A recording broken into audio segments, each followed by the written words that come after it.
നമസ്കാരം. Reporter press കോൺഫറൻസിലേക്ക് എല്ലാ പ്രേക്ഷകർക്കും സ്വാഗതം. ഇന്ന് വളരെ വിശിഷ്ടനായ ഒരു അതിഥിയാണ് നമ്മളോടൊപ്പം തത്സമയം ചേരുന്നത്. SNDP യോഗത്തിൻ്റെ ജനറൽ സെക്രട്ടറിയായ ശ്രീ വെള്ളാപ്പള്ളി നടേശനാണ് ഇന്ന് നമ്മുടെ അതിഥി. സ്വാഗതം ശ്രീ വെള്ളാപ്പള്ളി നടേശൻ. ഞാൻ ഉണ്ണി ബാലകൃഷ്ണൻ, എന്നോടൊപ്പമുള്ളത് ഡോക്ടർ അരുൺകുമാർ. അങ്ങേക്ക് ഞങ്ങളെ കേൾക്കാം എന്ന് കരുതുന്നു. തീർച്ചയായും കേൾക്കാം ഉണ്ണി ബാലകൃഷ്ണൻ. നിങ്ങളെല്ലാം ഞാൻ കാണാറുണ്ട് ഉണ്ണി. പഴയതിനേക്കാൾ നിങ്ങൾ വലിയ കേമനായിട്ടുണ്ട്.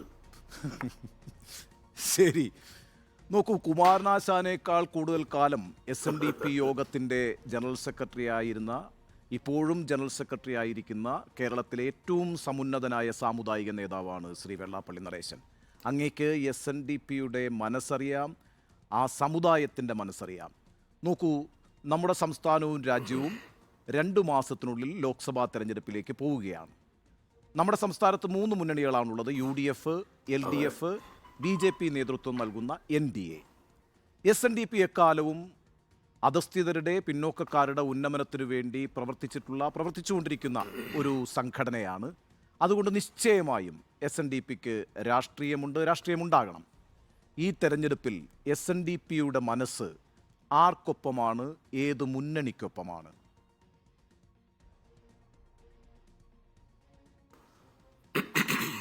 SNDP യോഗം ഒരു മുന്നണിക്കൊപ്പവും നിൽക്കാൻ സാധിക്കില്ല. കാരണം SNDP യോഗത്തിലെ എല്ലാ വിഭാഗങ്ങളും, BJP ഉണ്ട്, കോൺഗ്രസ് ഉണ്ട്, ലീഗുണ്ട്, കേരള കോൺഗ്രസ് B വരെ ഉണ്ട്. അങ്ങനെ എല്ലാ രാഷ്ട്രീയ കക്ഷിയിലും പെട്ടവർ പ്രവർത്തിക്കുന്നതും അതിലൂടെ നേതാക്കന്മാരായിട്ടുള്ള ആളുകളും ഉൾപ്പെട്ട ഒരു സമൂഹമാണ് SNDP യോഗത്തിലെ അംഗങ്ങളായിട്ടുള്ളവർ. അതുകൊണ്ട് ഒരു രാഷ്ട്രീയ തീരുമാനം എന്ന നിലയിൽ എടുക്കുക എന്നുള്ളത് പ്രയാസമാണ്. അതുകൊണ്ടൊരു ഈ പാർലമെന്റ് തെരഞ്ഞെടുപ്പിൽ ഇന്ന പാർട്ടിക്ക് വോട്ട് ചെയ്യണം, ഇന്ന പാർട്ടിക്ക് വോട്ട് ചെയ്യാൻ പാടില്ല എന്ന ഒരു രാഷ്ട്രീയ നിലപാട് ശക്തമായി എടുക്കുവാൻ സാധിക്കുമോ എന്നെനിക്ക് സംശയമാണ്. പക്ഷെ അങ്ങനെ ഉണ്ടെങ്കിൽ തന്നെയും കൗൺസിൽ വിളിച്ചുകൂട്ടി കൗൺസിലിൻ്റെ അഭിപ്രായം കൂടി ആരാഞ്ഞ ശേഷമേ ഒരു തീരുമാനം എടുക്കാൻ സാധിക്കൂ. പക്ഷേ കൗൺസിലിൻ്റെ മനസ്സും ജനങ്ങളുടെ മനസ്സും അതുപോലെ തന്നെ SN ട്രസ്റ്റ് ബോർഡിൻ്റെ മനസ്സും പരിശോധിച്ചാൽ ഒരു രാഷ്ട്രീയ തീരുമാനമെടുത്ത് ഇന്ന രാഷ്ട്രീയ പാർട്ടിക്ക് വോട്ട് കൊടുക്കണം എന്ന് പറയുന്ന ഒരു തീരുമാനം SNDP യോഗം എടുക്കുന്നത് വർത്തമാനകാലത്ത് ശരിയല്ല എന്നൊരു തീരുമാനമാണ്, ഒരു ചിന്തയാണ് അണികളിലുള്ളത്. അതിനെല്ലാം ഉപരി ഒരു സമുദായവും അവരുടെ സമുദായത്തിനെ പ്രതിനിധീകരിച്ചുള്ള നേതാക്കന്മാർ ഇന്നവർക്ക് വോട്ട് ചെയ്യണം എന്ന് പറയുന്നത് ശരിയല്ല. അതുമാത്രമല്ല, അങ്ങനെ പറഞ്ഞാൽ തന്നെ അണികളെല്ലാം അങ്ങനെ വോട്ട് ചെയ്യുന്ന ഒരു കാലമല്ല. പണ്ടത്തെ കാലത്താണെങ്കിൽ നേതാക്കന്മാർ പറയുന്നത് അണികൾ കേൾക്കുകയും അതനുസരിച്ച് അനുസരിക്കുകയും ചെയ്യുന്ന ഒരു കാലഘട്ടം ഉണ്ടായിരുന്നു. ആ കാലഘട്ടം എല്ലാം പോയി. മുമ്പെല്ലാം ക്രിസ്ത്യൻ സമൂഹത്തിലെ ബിഷപ്പുമാർ പറഞ്ഞാൽ ഒരു അണികൾ കൃത്യമായി വോട്ട് ചെയ്യുമായിരുന്നുവെങ്കിൽ പോലും അവർ തന്നെ ഇപ്പം മാറി ചിന്തിച്ച് പ്രവർത്തിക്കുന്ന ഒരു കാലഘട്ടത്തിലേക്ക് എത്തി നിൽക്കുമ്പോൾ സമുദായ നേതാക്കന്മാർ സമുദായ പ്രവർത്തനം നടത്തുകയും രാഷ്ട്രീയക്കാർ രാഷ്ട്രീയ പ്രവർത്തനവുമായിട്ട് മുമ്പോട്ട് പോവുക എന്നുള്ളതായിരിക്കും ശരിയെന്നാണ് എനിക്ക് തോന്നുന്നത്. ശരി, സാങ്കേതികമായി അങ്ങ് പറഞ്ഞത് വളരെ ശരിയാണ്. SNDP ഒരിക്കലും SNDPയുടെ അംഗങ്ങളോട് ഇന്ന മുന്നണിക്ക് വോട്ട് ചെയ്യൂ, ഇന്ന ആൾക്ക് വോട്ട് ചെയ്യൂ എന്ന് പറയാറില്ല. അങ്ങനെ ഒരു ആഹ്വാനം ചെയ്യുന്ന രീതി SNDPക്കില്ല. എങ്കിലും ചോദിച്ചു കൊള്ളട്ടെ, ഏത് മുന്നണി അധികാരത്തിൽ വന്നാലാണ് ഒരു സമുദായം എന്ന നിലയ്ക്ക് തങ്ങൾക്ക് ഗുണമുണ്ടാവുക എന്നൊരാലോചന എല്ലാ സമുദായത്തിലും ഉണ്ടാവുമല്ലോ. അതുകൊണ്ട് ഞാൻ ഒരിക്കൽ കൂടി ചോദ്യം വേറൊരു രീതിയിൽ ആവർത്തിക്കുന്നു. ഈ തെരഞ്ഞെടുപ്പിൽ ഏത് മുന്നണി കേന്ദ്രത്തിൽ അധികാരത്തിൽ വന്നാലാണ് SNDP എന്ന് പറയുന്ന സംഘടനയല്ല ഞാൻ ഉദ്ദേശിച്ചത്, SNDP പ്രതിനിധാനം ചെയ്യുന്ന സമുദായത്തിന് ഗുണമുണ്ടാവുക?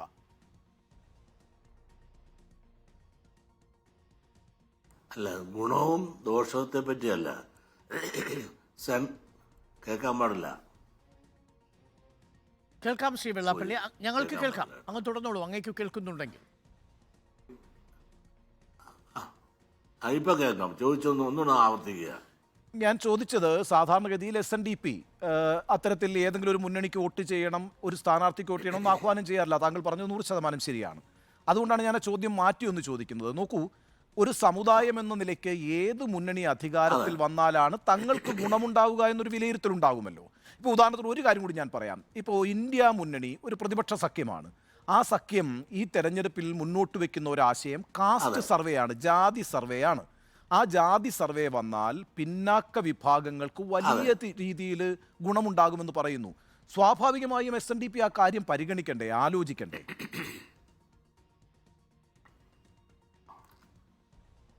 താങ്കൾ പറഞ്ഞ്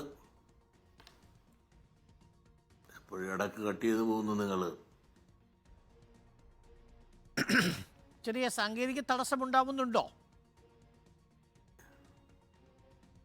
ഉണ്ട്, ചെറിയ സാങ്കേതിക തടസ്സം നിങ്ങളുടെ ഭാഗത്തു നിന്ന് ഉണ്ടാകുന്നുണ്ട്. ശരി, അത് നമ്മൾ ഇവിടെ ഞാൻ പരിഹരിക്കാൻ കേട്ടെടുത്ത് വെച്ച് ഞാൻ മറുപടി പറയാം. ആ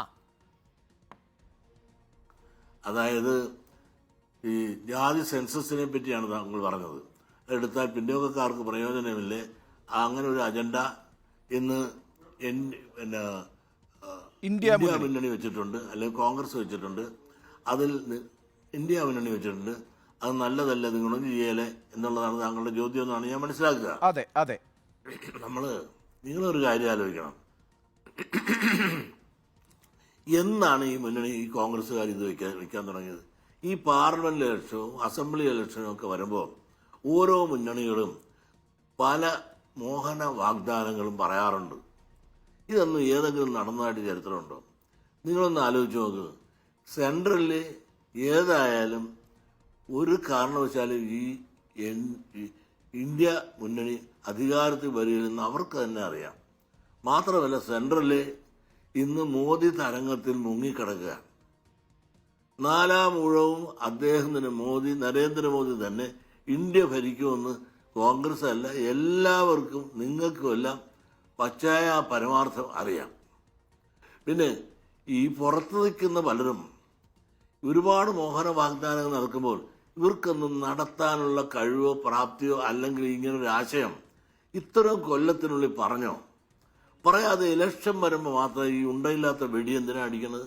മാത്രമല്ല, ഇവര് ഇലക്ഷൻ മാനിഫെസ്റ്റോയിൽ ഞങ്ങൾ ഇങ്ങനെ സർവേ നടത്തി പിന്നോക്കം പോയിട്ടുള്ള വിഭാഗങ്ങൾക്ക് മുന്നോക്കം കൊണ്ടുവരാൻ വേണ്ടിയിട്ട് ഞങ്ങൾ നടപടി നടത്തും എന്ന് വ്യക്തമായി അവരുടെ ഇലക്ഷൻ മാനിഫെസ്റ്റോയിൽ എഴുതി ചേർത്തിട്ടുണ്ടോ?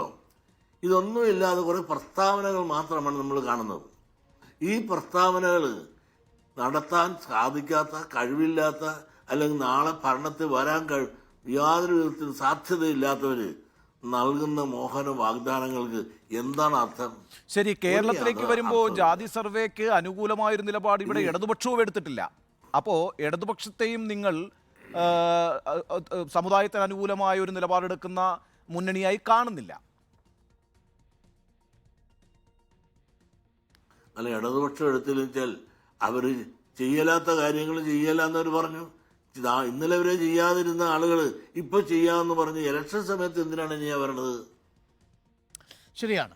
ഇനി മുഖ്യമന്ത്രി പിണറായി വിജയന്റെ രണ്ടാമത്തെ ഭരണത്തെക്കുറിച്ച് വ്യത്യസ്ത തരത്തിലുള്ള അഭിപ്രായങ്ങൾ സമൂഹത്തിൽ രൂപപ്പെട്ടു വരുന്നുണ്ട്.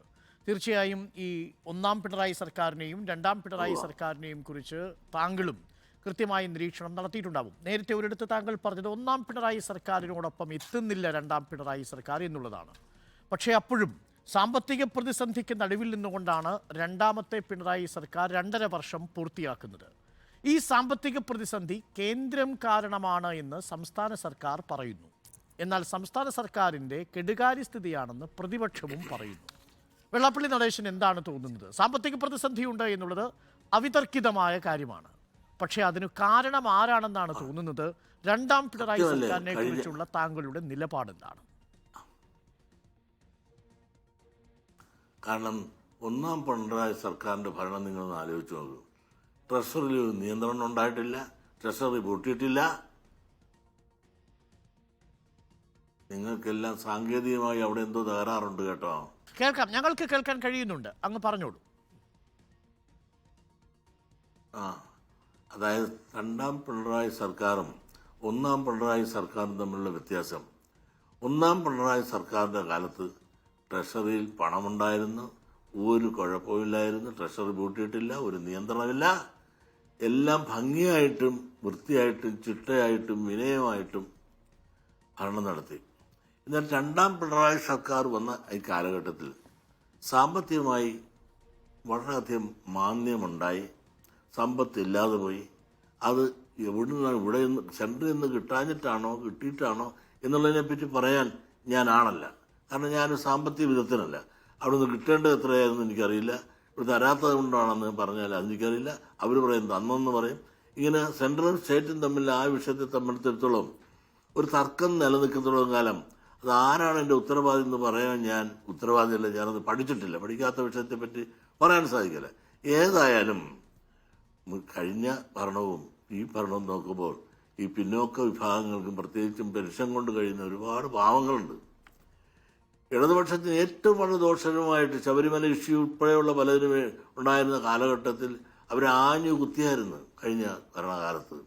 അതിനുശേഷമാണ് ഒരു തെരഞ്ഞെടുപ്പ് വന്നിട്ട് പോലും ഇവിടുത്തെ ഇടതുപക്ഷത്തിന് ഒരു ചുക്കും ചെയ്യാൻ ഒരു പാർട്ടിയും സാധിച്ചില്ല. അവർ 4 സീറ്റുകൾ നേടിക്കൊണ്ടു പണ്ടത്തേക്കാൾ ശക്തമായി മുമ്പോട്ട് വന്നപ്പോൾ അതിൻ്റെ പിന്നിലെ ശക്തി ഇവിടുത്തെ കിറ്റും പെൻഷൻ തന്നെയാണ്. ഇവിടുത്തെ സാധാരണക്കാർ പാർട്ടിയെ വിട്ടില്ല.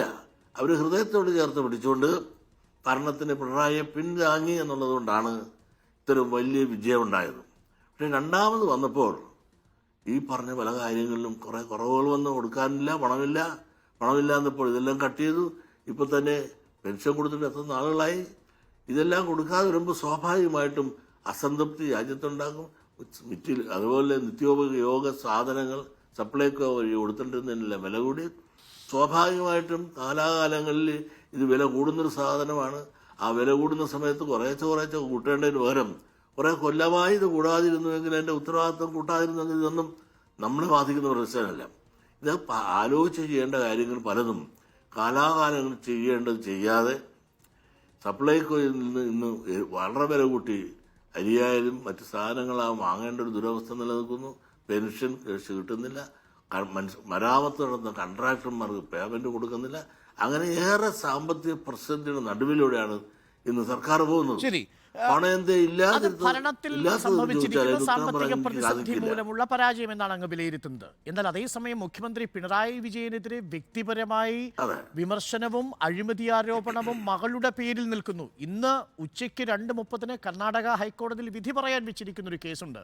താങ്കൾക്ക് കൂടി അറിയാവുന്ന CMRL കമ്പനിയും എക്സാലോജിക്കും തമ്മിലുള്ള ഇടപാടിലാണ്. ആ വാർത്തകളോട് താങ്കൾ എങ്ങനെയാണ് പ്രതികരിക്കുന്നത്? വീണ വിജയൻ എന്ന മുഖ്യമന്ത്രിയുടെ മകൾക്ക് ഈ CMRLുമായി ഒരു ഇടപാടുള്ളതായും ആ ഇടപാട് സർക്കാരിൻ്റെ ഏതെങ്കിലും നയങ്ങളിൽ പ്രതിഫലിച്ചിട്ടുള്ളതായും താങ്കൾ കണക്കാക്കുന്നുണ്ടോ? പ്രതിപക്ഷം ഉയർത്തുന്ന വിമർശനങ്ങളിൽ കഴമ്പുണ്ടോ? പിണറായി ആയിരിക്കാം പ്രതിപക്ഷം പറയുന്നതിനകത്ത് കാര്യമുണ്ടെങ്കിലും പിണറായി വിജയൻ മുഖ്യമന്ത്രിയാകുന്നതിന് മുമ്പും ഈ കമ്പനിയായിട്ട് ഈ പറഞ്ഞ 2 കമ്പനിയായിട്ടും ബന്ധത്തിലായിരുന്നുവെന്ന് കർത്താവ് തന്നെ എന്നോട് പറഞ്ഞിട്ടുണ്ട്. കർത്താവിൻ്റെ കമ്പനിക്ക് വേണ്ടി മുഖ്യത്തിൻ്റെ മകളുടെ കമ്പനി ചില വർക്കുകൾ ചെയ്തു കൊടുക്കുന്നതിൻ്റെ പേരിൽ ചില പ്രതിഫലനങ്ങൾ കൊടുക്കുന്നു എന്ന് പിണറായിയുടെ മകൾക്ക് കൊടുക്കുന്നുണ്ട് എന്ന് കർത്താവ് പണ്ട് എന്നോട് പറഞ്ഞിട്ടുണ്ട്. അന്ന് മുഖ്യമന്ത്രിയല്ല പിണറായി വിജയൻ മുഖ്യമന്ത്രി ആകുന്നതിന് മുമ്പ് എന്നോട് പറഞ്ഞൊരു കാര്യമാണ് പറയുന്നത്. പിന്നെ ഇതിപ്പോൾ പ്രത്യാരോപണങ്ങൾ വന്ന് ഇന്നിപ്പോൾ ഒരു കോടതിയുടെ മുമ്പ് നിൽക്കുന്നു. കോടതിയുടെ വിധി വരട്ടെ, സത്യങ്ങളെ അന്വേഷിച്ച് അവരല്ലേ ഇത് കണ്ടുപിടിക്കേണ്ടത്. ഇന്നിപ്പോൾ അതൊരു വലിയ ചർച്ചാ വിഷയമായിട്ടുണ്ട്. ചെറിയ ചർച്ചയല്ല, വലിയ ചർച്ചാ വിഷയമായിട്ട് നിൽക്കുമ്പോൾ, അതും കോടതിയുടെ മുമ്പ് നിൽക്കുമ്പോൾ അതിനെപ്പറ്റി ഒരു ശരിയും തെറ്റും ഞാനല്ല പറയേണ്ടത്, അത് കോടതിയാണ് പറയേണ്ടത്. ഈ CMRLന്റെ കയ്യിൽ നിന്ന് അങ്ങയുടെ കൂടി സുഹൃത്തായ ശശിധരൻ കർത്തയുടെ കയ്യിൽ നിന്ന് നേരിട്ട് പണം വാങ്ങിയ രാഷ്ട്രീയ നേതാക്കളുടെ പേര് ഇൻകം ടാക്സിൻ്റെ സെറ്റിൽമെൻറ്റ് ബോർഡിൻ്റെ റിപ്പോർട്ടിലുണ്ട്. അതിലൊന്ന് പിണറായി വിജയനാണ്, മറ്റൊന്ന് ഉമ്മൻചാണ്ടിയാണ്, പിന്നെ മറ്റൊന്ന് ഇബ്രാഹിം കുഞ്ഞും PK കുഞ്ഞാലിക്കുട്ടിയും അടക്കമുള്ളവരാണ്. അപ്പോൾ ഇവരെല്ലാവരും ഈ CMRLൽ നിന്ന് പണം കൈപ്പറ്റിയിട്ടുണ്ട് എന്നത് താങ്കൾ അറിയുന്ന കാര്യമാണോ? എപ്പോഴെങ്കിലും ശശിധരൻ കർത്ത താങ്കളോട് സൂചിപ്പിച്ചിട്ടുണ്ടോ? ശശിധരൻ കർത്താവ് ഒരു ധർമ്മിഷ്ഠനാണ്. എല്ലാ പാർട്ടികൾക്കും അതുപോലെ എല്ലാ സാമൂഹിക സാംസ്കാരിക സംഘടനയ്ക്കും അകമഴിഞ്ഞ സംഭാവന കൊടുക്കുന്ന ഒരാളാണ്. അദ്ദേഹത്തിന് രാഷ്ട്രീയമില്ല, അവന് മതമില്ല, വർണ്ണമില്ല, വർഗമില്ല. ഞങ്ങൾക്കൊക്കെ തന്നിട്ടുണ്ട്. SNDP യൂണിയനും യോഗത്തിനും ഒക്കെ സഹായിച്ചിട്ടുണ്ട്. അങ്ങനെ എൻ്റെ ഒരു സുഹൃത്താണ് അദ്ദേഹം. അദ്ദേഹം ഒരു മാന്യനാണ്, മര്യാദക്കാരനാണ്. രാഷ്ട്രീയക്കാർ സ്വാഭാവികമായിട്ടും സംഭാവന ചോദിക്കുമ്പോൾ കൊടുത്തു കാണും. ഉമ്മൻചാണ്ടിക്ക് കൊടുത്തു കാണും, ഒരുപക്ഷെ പിണറായി ചോദിച്ചപ്പോൾ അവിടെയും കൊടുത്തു കാണും. ഇത് കൊടുത്തോ കൊടുത്തില്ലേ എന്ന് ഞാൻ കണ്ടിട്ടില്ല. പക്ഷേ എല്ലാ പാർട്ടിക്കും അദ്ദേഹം സംഭാവന കൊടുത്തിട്ടുണ്ട് എന്നുള്ളത് നേരെ തന്നെയാണ്. അത് വ്യക്തിപരമായാണോ പാർട്ടിപരമാണോ എന്നൊന്നും എനിക്കറിയാം. അതെല്ലാം അന്വേഷണ ഉദ്യോഗസ്ഥന്മാർ അന്വേഷിച്ച് കണ്ടെത്തേണ്ട വിവരങ്ങളാണ്. താങ്കൾ ഇപ്പോൾ വളരെ പ്രധാനപ്പെട്ട ഒരു കാര്യം പറഞ്ഞത്, പിണറായി വിജയൻ തന്നെ അങ്ങയോട് നേരിട്ട് പറഞ്ഞു ശശിധരൻ കർത്ത പൈസ തന്നിട്ടുണ്ട് എന്ന്. അങ്ങനെ പറയുമ്പോൾ അദ്ദേഹം പാർട്ടി സെക്രട്ടറി ആയിരുന്നു എന്നും അങ്ങ് ഓർമ്മിക്കുന്നുണ്ട്. അങ്ങനെയാണ് ഞാൻ പറഞ്ഞില്ല ശശിധരൻ കർത്താവ് അല്ല, ശശിധരൻ കർത്താവ് പണം കൊടുത്തിട്ടുണ്ട് എന്ന് എന്നോട് നേരിട്ട് പറഞ്ഞെന്ന് ഞാൻ പറഞ്ഞില്ല. നിങ്ങളെന്താ ട്വിസ്റ്റ് ചെയ്യാതെ? ശശിധരൻ കർത്താവ് എല്ലാ പാർട്ടികൾക്കും സംഭാവന കൊടുക്കുന്ന ഒരാളാണ്. അങ്ങ് പറഞ്ഞത് ഏത് പാർട്ടിയാണ് അദ്ദേഹത്തിന് സംഭാവന മേടിക്കാത്തത്? ഏത് സാമൂഹ്യ സംഘടനയാണ്? ഇടപാട് നടത്തിയിട്ടുണ്ടെന്ന് ശശിധരൻ കർത്ത താങ്കളോട് പറഞ്ഞിട്ടുണ്ട്, പിണറായി വിജയൻ സെക്രട്ടറി ആയിരിക്കുമ്പോൾ. അങ്ങനെയല്ലേ താങ്കൾ പറഞ്ഞത്? അതെ, പിണറായി വിജയൻ മുഖ്യമന്ത്രിയാകുന്നതിന് മുമ്പ് അവരുടെ ചില വർക്കുകൾ, അതായത് കർത്താവിൻ്റെ കമ്പനിയുടെ ചില വർക്കുകൾ ഈ പിണറായി വിജയൻ അദ്ദേഹത്തിൻ്റെ മകള് ചെയ്തു കൊടുക്കുന്നുണ്ടെന്നും അതിനുള്ള പ്രതിഫലം കൊടുക്കുന്നുണ്ടെന്നും എന്നോട് പറഞ്ഞിട്ടുണ്ട്. ശശിധരൻ കർത്തയാണ് പറഞ്ഞത്. അങ്ങയോട് പറഞ്ഞത് ശശിധരൻ കർത്തയാണ് മുഖ്യമന്ത്രിയാകുന്നതിന് മുമ്പാ. അതെ അതെ അതെ അതെ ശരി. അപ്പൊ ശശിധരൻ കർത്ത അങ്ങനെ ഒരു ആരും നിഷേധിച്ചിട്ടില്ലല്ലോ, ഉണ്ടല്ലോ. ശരി, അത് അല്ല, നമുക്ക് ആ വിഷയം അവിടെ അവസാനിപ്പിക്കാം. ഏതായാലും അതൊരു വലിയ വെളിപ്പെടുത്തലാണ്. കർത്ത തന്നെ താങ്കൾ പറഞ്ഞതുപോലെ എല്ലാ പാർട്ടികൾക്കും സംഭാവന നൽകുന്ന ഒരാളാണ്, SNDPക്കും സംഭാവന നൽകിയിട്ടുണ്ട് എന്ന്. ഏതായാലും ആ വിഷയവുമായി ബന്ധപ്പെട്ട ഒരു വലിയ പ്രതിച്ഛായ പ്രശ്നത്തിലാണ് ഇപ്പോൾ പിണറായി വിജയനും ഈ പറയുന്ന അദ്ദേഹത്തിൻ്റെ കുടുംബവും. നോക്കൂ, ഇപ്പോൾ നമുക്ക് NDA മുന്നണിയുടെ ഭാഗമായിട്ടാണ് താങ്കളുടെ മകൻ നേതൃത്വം നൽകുന്ന BDJS ഇപ്പോൾ പ്രവർത്തിച്ചുകൊണ്ടിരിക്കുന്നത്. നേരത്തെയും NDA മുന്നണിയുടെ ഭാഗമായിരുന്നു, ഇപ്പോഴും NDA മുന്നണിയുടെ ഭാഗമാണ്. ഇനി ഇപ്പോൾ തെരഞ്ഞെടുപ്പ് വരാൻ പോവുകയാണ്. അപ്പോൾ BDJS ഒരു സീറ്റ് ധാരണയിലേക്ക് NDAയുമായി എത്തിയിട്ടുണ്ടോ? താങ്കളുടെ മകൻ മത്സരരംഗത്തുണ്ടാകുമോ? കോട്ടയം സീറ്റാണ് ഇക്കുറി തുഷാർ വെള്ളാപ്പള്ളിക്ക് നൽകാൻ പോകുന്നത് എന്ന് പറയുന്നു. അങ്ങനെയെങ്കിൽ അത്തരം ധാരണകളിലേക്ക് എത്തിച്ചേർന്നിട്ടുണ്ടോ? ഞാൻ താങ്കളോടുള്ള സത്യസന്ധമായുള്ളൊരു കാര്യം പറയാം. എൻ്റെ മകനാണ്, അയാൾക്ക് പ്രായപൂർത്തിയായി കഴിഞ്ഞൊരാളാണ്, 53 വയസ്സായി. അയാളുടെ രാഷ്ട്രീയ അഭിപ്രായത്തോടോ നിലപാടിനോടോ ഞാനൊരു നിയന്ത്രണത്തിനോ അല്ലെങ്കിൽ ഞാനൊരു അഭിപ്രായം പറയാനോ പോകാറില്ല. എന്നോട് എന്തെങ്കിലും അഭിപ്രായം ചോദിച്ചാൽ മാത്രമേ ഞാൻ പറയാറുള്ളൂ. NDA ആയിട്ടൊരു ധാരണയായി കോട്ടയത്ത് നിൽക്കുന്നുണ്ടെന്നോ നിൽക്കുന്നില്ലെന്നോ നാളിതുവരെ ഞാൻ കഴിഞ്ഞ ഒരു ദിവസം ഇങ്ങനെ പത്രത്തെ കണ്ടപ്പോൾ ഞാൻ ചോദിച്ച്, എന്താ ഇങ്ങനെയൊക്കെ കാണുന്നുണ്ടല്ലോ എന്ന് പറഞ്ഞപ്പോൾ അങ്ങനെ ഒരു തീരുമാനം ഉണ്ടായിട്ടില്ല എന്നാണ് തുഷാർ പറഞ്ഞത്. ഇനി എന്താണെന്നുള്ളതിനെപ്പറ്റി അത് ഞാൻ കഴിഞ്ഞ ദിവസം ഒരു പത്രത്തെ വന്നാൽ 2 ആഴ്ചയ്ക്ക് മുമ്പാണെന്ന് തോന്നുന്നു, കോട്ടയത്ത് നിന്ന് മത്സരിക്കുന്നു. അപ്പം പലതും പറയുന്നുണ്ട്. ചിലർ ഇവിടെ തൃശ്ശൂർ തന്നെ നിൽക്കുന്നു എന്ന് പറയുന്നുണ്ട്. ഏതായാലും കഴിയുന്നത്ര മത്സര രംഗത്ത് നിന്ന് ഒഴിഞ്ഞു നിൽക്കണം എന്ന് അയാൾക്ക് താല്പര്യമുണ്ടെങ്കിലും ഞാൻ പറഞ്ഞപ്പോൾ എനിക്ക് അയാൾക്ക് മത്സര രംഗത്ത് നിൽക്കാൻ വലിയ താല്പര്യമില്ല എന്ന് എന്നോട് പറഞ്ഞത്. പിന്നെ അപ്പോഴും അയാൾ ഒരു അടിവരായിട്ടൊരു വർത്തമാനം പറഞ്ഞു. കൂടിയാലോചനയിൽ പാർട്ടികളെല്ലാം കൂടെ നിർബന്ധിച്ചാൽ ഇനി ഒഴിയാനും ഒക്കത്തില്ല എന്നും സൂചിപ്പിച്ച് ഞാൻ ഇതിനൊന്നും മറുപടി പറഞ്ഞിട്ടില്ല. ശരി, അപ്പോൾ തുഷാർ വെള്ളാപ്പള്ളി മത്സരിക്കാനുള്ള സാധ്യതയാണ് മുന്നിൽ കാണുന്നത്. കാരണം വെച്ചാൽ NDA പോലൊരു മുന്നണി നേതൃത്വം തുഷാറിനോട് ആവശ്യപ്പെട്ടാൽ മത്സരിക്കേണ്ടി വരും. കാരണം അദ്ദേഹം ആ മുന്നണിയിലെ ഘടകകക്ഷിയുടെ നേതാവുമാണ്. ഇപ്പോൾ ഈ മുന്നണി ഒന്ന് വിപുലീകരിക്കപ്പെട്ടിട്ടുണ്ടല്ലോ ശ്രീ വെള്ളാപ്പള്ളി നടേശൻ. PC ജോർജിൻ്റെ ജനപക്ഷം പാർട്ടി BJPയിൽ ലയിച്ചിരിക്കുകയാണ്. അത് BJPക്ക് ഗുണം ചെയ്യും എന്ന് താങ്കൾ കരുതുന്നുണ്ടോ? യാതൊരു ഗുണം ചെയ്യില്ല എന്ന് മാത്രമല്ല, BJPക്ക് ദോഷം ചെയ്യുള്ളൂ. കാരണം ഞാൻ പറയരുതെന്ന് ആഗ്രഹിച്ചതാണ്, നിങ്ങൾ പിന്നെ എടുത്തു ചോദിച്ചപ്പോൾ ഉത്തരം പറയാതിരിക്കാൻ നിവൃത്തിയില്ല. കാരണം ഏതെങ്കിലും പക്ഷത്ത് ഈ PC ജോർജ് നന്നായിട്ട് നിങ്ങൾക്ക് പറയാമോ? ഇദ്ദേഹത്തെ വളർത്തിയതും ഉയർത്തിയതും ആരാണ്? മാണി സാറല്ലേ? ആ മാണി സാറിൻ്റെ കടക്ക് കത്തിവെച്ചത് ആരാണ്? ഈ മനുഷ്യല്ലേ? എന്തെല്ലാം അനാവശ്യങ്ങൾ ആ മഹാനായ മാണി സാറിനെ പറ്റി, എന്തെല്ലാം അനാവശ്യം ന്യായീകരിക്കുന്ന സ്റ്റേജ് വരെ പറഞ്ഞിട്ടില്ലേ? എന്നിട്ട് പോലും മാണി സാർ ഒരു അക്ഷരം പോലും പറഞ്ഞില്ല.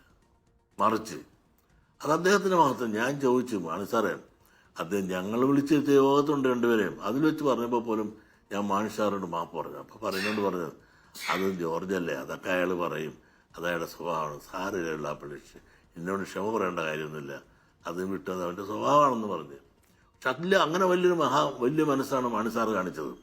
പക്ഷെ ഇദ്ദേഹം ഏതെല്ലാം പക്ഷത്ത് ചെന്നു, ഏതിൻ്റെയും പക്ഷം ചേരുമോ? പ്രശ്നം എവിടെയുണ്ടോ, ഫ്രാങ്കലിൻ്റെ ആണെന്ന് തിരക്കില്ല, അവിടെയെല്ലാം ചെന്ന് പക്ഷം പറയും, മധ്യസ്ഥം പറയും. അങ്ങനെ മധ്യസ്ഥം നടത്തി അതിൻ്റെ മധ്യസ്ഥ നേതാവായി പറഞ്ഞിട്ട് അതിന് ചില ഗുണങ്ങളൊക്കെ അദ്ദേഹത്തിന് കിട്ടുന്നു എന്നാണ് ആളുകൾ പറയുന്നത്. ശരിയോ തെറ്റോ എനിക്കറിയില്ല. നിങ്ങളൊരു മധ്യസ്ഥ പറഞ്ഞ സ്റ്റേറ്റ്മെൻ്റ് ഇറക്കിയ ശേഷം പിന്നെ അദ്ദേഹത്തെ പറ്റി, ആ തീരുമാനത്തെ പറ്റി പിന്നെ നമ്മൾ കേൾക്കാറില്ല. പിന്നെ ഒരു നിലപാടുണ്ടാണ് മിസ്റ്ററെ. ഇവിടെ പറയാത്ത ആരാണ്? ഉമ്മൻചാണ്ടി എന്തെല്ലാം ചീത്ത പറഞ്ഞു, പിണറായി വിജയനെ പറഞ്ഞിട്ടില്ല. നിലപാടില്ലാത്ത ഒരു നേതാവ് എന്നതാണ് താങ്കൾക്ക് പി സി ജോർജിനെ കുറിച്ചുള്ള ഒരു നിരീക്ഷണം. കെ ബി ഗണേഷ് കുമാർ മറുഭാഗത്ത് ഇപ്പോൾ സംസ്ഥാന സർക്കാരിന്റെ പ്രതിച്ഛായ മെച്ചപ്പെടുത്താൻ എത്തിയിട്ടുണ്ട്. ഗതാഗത വകുപ്പാണ് കെ ബി ഗണേഷ് കുമാർ കൈകാര്യം ചെയ്യുന്നത്. ഇപ്പോൾ വകുപ്പിനുള്ളിൽ ചില അസ്വാരസ്യങ്ങളൊക്കെ ഉണ്ടെന്ന് നമ്മൾ മനസ്സിലാക്കുന്നു. കെ ബി ഗണേഷ് കുമാർ വരുന്നതോടെ പിണറായി വിജയൻ സർക്കാരിൻ്റെ രണ്ടാം ഊഴത്തിലെ രണ്ടാം ഭാഗം കൂടുതൽ നില മെച്ചപ്പെടുത്തുമെന്ന് താങ്കൾ കരുതുന്നുണ്ടോ? പ്രതിച്ഛായ മെച്ചപ്പെടുമോ പിണറായി സർക്കാരിന്? ഗണേശൻ വന്നതോടുകൂടി തന്നെ പ്രതിച്ഛായ നഷ്ടപ്പെട്ടു പോയില്ലേ? വരുന്നതിന് മുമ്പ് തൊട്ട് തന്നെ അദ്ദേഹം തുടങ്ങിയില്ലേ? എന്താണ് ആദ്യം ചോദിച്ചത്? എനിക്ക് വനം വേണമെന്നാണ് പറഞ്ഞത്. അത് കഴിഞ്ഞ ശേഷം പിന്നെ അദ്ദേഹം പറഞ്ഞത് എന്താണ്? എനിക്ക് സിനിമ കൂടെ വേണമെന്ന് പറഞ്ഞു. ഒരു മുഖ്യമന്ത്രിയാണ് എന്താണ് കൊടുക്കേണ്ടത് തീരുമാനിക്കുന്നത്. ഇത് ഇടതുപക്ഷ ഭരണമാണ് ഇവിടെ നടക്കുന്നത്, ഉമ്മൻചാണ്ടിയുടെ ഭരണമല്ല. അപ്പോൾ ആർക്ക് എന്ത് കൊടുക്കണമെന്ന് തീരുമാനിക്കേണ്ടത് മുഖ്യമന്ത്രിയാണ്, വകുപ്പുകൾ കൊടുക്കേണ്ടത് ആർക്കാണ്. ഇദ്ദേഹം അഡ്വാൻസ് ആയിട്ട് കയറി എനിക്ക് ഇന്നത് വേണമെന്ന് പറഞ്ഞാൽ ഇദ്ദേഹത്തെ എല്ലാം ഉണ്ടായിട്ടാണ്. പിണറായി വിജയൻ അദ്ദേഹത്തിന്റെ വലിയ മനസ്സുകൊണ്ട് ഒരു മന്ത്രിസ്ഥാനം അല്ലെങ്കിൽ വാക്കുപാലിക്കാൻ കൊടുത്തു എന്നുള്ളത് അല്ല. അതെ, എന്ത് ഗുണമാണുള്ളത്? ആദ്യം കാർഡ് ചോദിച്ചത് എന്തിനാണ്? അപ്പോഴും അച്ഛനും മനം കൂടി നശിപ്പിച്ച ട്രാൻസ്പോർട്ട് ചോദിച്ചില്ല. അതിന് പിന്നെ സിനിമ വേണമെന്ന് പറഞ്ഞു. ഏതായാലും രണ്ടും കൊടുത്തില്ല. അപ്പം തന്നെ ഗവൺമെന്റിനറിയാം, മുഖ്യമന്ത്രിക്ക് അറിയാം ഇവരെല്ലാം ആരാണെന്ന്. കയറി അന്നോട്ട് തന്നെ പ്രശ്നമായില്ലേ? കയറിയുള്ള ഉദ്യോഗസ്ഥന്മാരെല്ലാം വെറുപ്പിച്ചല്ലേ? അവിടെ ഉണ്ടായിരുന്ന മിടുക്കന്മാരായ ഉദ്യോഗസ്ഥന്മാരെല്ലാം പബ്ലിക്കിന്റെ മുമ്പിൽ ചീത്ത പറഞ്ഞല്ലേ? ഇപ്പോഴും മാടമ്പി സ്വഭാവം മനസ്സിൽ വെച്ചുകൊണ്ട് ഉള്ളിലുള്ള ഉദ്യോഗസ്ഥന്മാർ പലരും ലീവ് എടുത്തില്ലേ? ഇങ്ങനെ പ്രതിച്ഛായ ഈ ഗവൺമെന്റ് നഷ്ടപ്പെടുത്തിയെന്ന് മാത്രമല്ല, ഒരു ഡബിൾ ട്രക്കർ ഇവിടെ ഇറക്കിയപ്പോൾ അതിൻ്റെ തന്ത നമ്മുടെ മുൻ മന്ത്രിയായിരുന്ന ആന്റണി രാജുവാണെന്ന് അദ്ദേഹം പറഞ്ഞത്. തന്ത ആരുമാകട്ടെ നേരെ തന്നെ അദ്ദേഹം ഭരണകാലത്താണ് അത് നടപ്പാക്കി അത് ഓർഡർ കൊടുത്ത് ഇറക്കാൻ നേരത്ത് ഒരു ഐക്യമുണ്ടെങ്കിൽ അദ്ദേഹത്തെ കൊണ്ടൊന്ന് വിളിച്ചുകൊണ്ട് വല്ല കുറവുണ്ടോ? അത് ഒന്നുകൂടി ആ ഭരണത്തിനൊരു സംശയങ്ങൾക്ക് അല്ലെങ്കിൽ ഇവർ തമ്മിലുള്ള ഐക്യക്കുറവുണ്ടെന്നുള്ളതിന് ഒരു മാറ്റം വരുത്താനും ഈ ഭരണത്തിലൊരു മുഖച്ഛായക്കൊരു മാറ്റം വരുത്തിക്കൊണ്ട് ഒരു അയവാഷ് ജനങ്ങൾ ചെയ്യാനെങ്കിലും വിളിക്കേണ്ടതല്ലേ ഒരു ഐക്യമുന്നണി സമാധാനം ഇവിടെ നിൽക്കുമ്പോൾ? അത് ചെയ്യാതെ തൻ്റെ ദാർഢ്യം അനുസരിച്ച് അങ്ങോട്ട് വിളിച്ച് ഉദ്ഘാടനം നടത്തി. എന്തായി സ്ഥിതി? എവിടെയും താനെന്ന ഭാവം എന്നുള്ള സ്വയം തണ്ട് എടുത്തുകൊണ്ട് മുമ്പോട്ട് പോകുന്ന ഒരു മന്ത്രി എന്നുള്ളതല്ലാതെ കാലഘട്ടത്തിൻ്റെ ഉള്ളിൽ മനസ്സിലാക്കിക്കൊണ്ട് മുമ്പോട്ട് പോകാനുള്ള യാതൊരു കഴിവില്ല, പക്വതയില്ല. നിങ്ങൾ എന്തീ പറഞ്ഞു ഇത്രയും സ്വഭാവ ശുദ്ധിയില്ലാത്തൊരു മന്ത്രി ആരുണ്ട്? സ്വന്തം ഭാര്യയുടെ അടികൊണ്ടിട്ട് നിങ്ങളൊക്കെ തന്നെയല്ലേ ടി വിയിൽ അടികൊണ്ട പാടും പുള്ളി കാണിച്ചിട്ടുണ്ട്, നിങ്ങളെല്ലാം കാണിച്ച് നമ്മളെല്ലാം കാണിച്ചല്ലേ. അങ്ങനെ ആ സ്വഭാവ ശുദ്ധിയെപ്പറ്റി പറയാനാണെങ്കിൽ അത് നമ്മൾ ചിക്കുവാ നിരത്തിയാലും അതിലേക്ക് നിൽക്കത്തില്ല. അതുകൊണ്ട് നമുക്ക് അതിലേക്കൊന്നും പോകാതെ ഈ ടി വിയിൽ നല്ല കാര്യം പറയാം. ശരി, അങ്ങനെയാണെങ്കിൽ ഒരു വ്യക്തിപരമായ ചോദ്യം രാവിലെ ചോദിക്കാം. യാതൊരു ദുശീലങ്ങളും ഇല്ലാത്തൊരു നേതാവാണ് കേട്ടോ വെള്ളാപ്പള്ളി നടേശൻ. അതായത് പുകവലിക്കില്ല, മുറുക്കില്ല, മദ്യപിക്കില്ല, പിന്നെ ഒരു ഭക്ഷണപ്രിയനാണെന്ന് തോന്നുന്നു. അത്യാവശ്യം നന്നായി ചൂടുള്ള ഭക്ഷണം കഴിക്കും ആ, നല്ല എന്ന് ഞാൻ ചൂടുള്ള ഭക്ഷണമൊക്കെ. കേട്ടിട്ടുണ്ട്. അതെ അതെ. പിന്നെ ഭക്ഷണം നന്നായി വിളമ്പിത്തരും ചെയ്യും കേട്ടോ. ഞാൻ നന്നായിട്ട് അദ്ദേഹത്തിൻ്റെ വീട്ടിൽ നിന്ന് അദ്ദേഹം വിളമ്പിത്തന്ന ഭക്ഷണം കഴിച്ചിട്ടുള്ള ആളാണ്. അപ്പോൾ ഇത്തരം ശീലങ്ങളൊന്നുമില്ലാതെ ജീവിതത്തിൽ എങ്ങനെയാണ് ഒരു വിനോദം, എന്താണ് ഈ ഒഴിവു നേരങ്ങൾ വളരെ കുറവായിരിക്കും എങ്കിലും ആ നേരങ്ങളിൽ എന്താണ് ഒരു വിനോദം താങ്കളുടെ?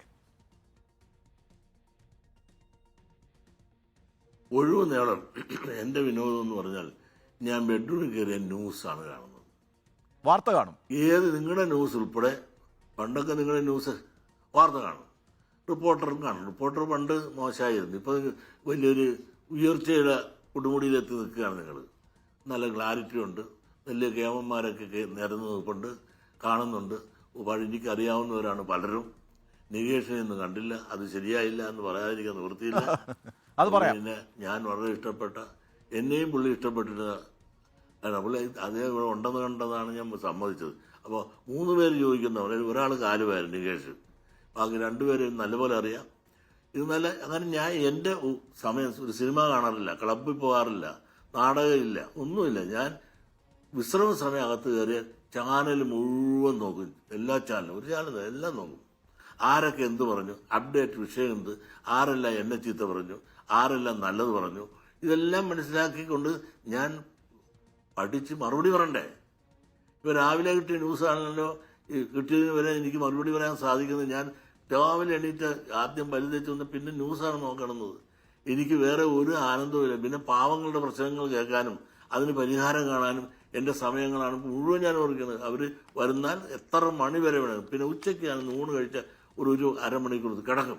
അത് കഴിഞ്ഞ് വന്നു കഴിഞ്ഞാൽ ഞാൻ ഇരിക്കുകയാണ്. ഇതെൻ്റെ ശീലം ഇപ്പം തുടങ്ങിയതല്ല. ഞാൻ ചിക്കുപായൽ എന്ന പ്രവർത്തനം തുടങ്ങിയ മിസ്റ്റർ, നിങ്ങൾ എൻ്റെ പ്രവർത്തനത്തെ പറ്റി അറിയാൻ പാടില്ലാഞ്ഞിട്ടാണ്. എനിക്കിപ്പോൾ 87 വയസ്സുണ്ട്. 60-65 കൊല്ലങ്ങൾക്ക് മുമ്പ് ഇവിടുത്തെ പാവപ്പെട്ടവരുടെ കുടികിടപ്പുകാരുടെ ഓരോ വീട്ടുകളിലും പോയി അന്ന് അവരുടെ പെരയിൽ കയറാൻ പോലും നിവൃത്തിയില്ലാതെ അറുകാൽ പെരയെന്ന് പറയും. അത്ര കൊച്ചു പെരകളുടെ മുമ്പിൽ പോയി ഞാൻ ചെല്ലുമ്പോൾ കൊച്ചുമലയാളി വന്നെന്ന് പറഞ്ഞുകൊണ്ട് എനിക്ക് ചിക്കുവായിട്ട് തന്ന് അതിനകത്ത് ഇരുന്ന് തന്നൊരു ഡെസ്കോ ബെഞ്ചോ കസേരയോ ഒന്നും പാവങ്ങൾക്ക് തരാനില്ല. അവരെ സംഘടിപ്പിച്ച് പ്രവർത്തനത്തിലൂടെ മുന്നേറി വന്നവനാണ് ഞാൻ. ശരി, താങ്ക് യു. അവർക്ക് വേണ്ടി വെള്ളാപ്പള്ളി നടേശൻ, ചെയ്യാൻ ഒക്കുമോ? ഈ പ്രഭാതത്തിൽ നമ്മൾ ഏറെ സംസാരിച്ചു അല്ലേ? അതെ, വളരെ കൃത്യമായ രാഷ്ട്രീയ നിലപാടുകൾ പറഞ്ഞു, സമുദായത്തിൻ്റെ കാര്യങ്ങൾ പറഞ്ഞു, സ്വന്തം അനുഭവങ്ങളും ഈ പ്രഭാതത്തിൽ അങ്ങ് ഞങ്ങളോട് വിശദീകരിച്ചു. വളരെ സന്തോഷമുണ്ട് ഞങ്ങളോടൊപ്പം ചേർന്നതിൽ.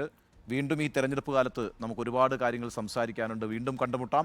വളരെയധികം നന്ദി. Thank you Vellappally Natesan.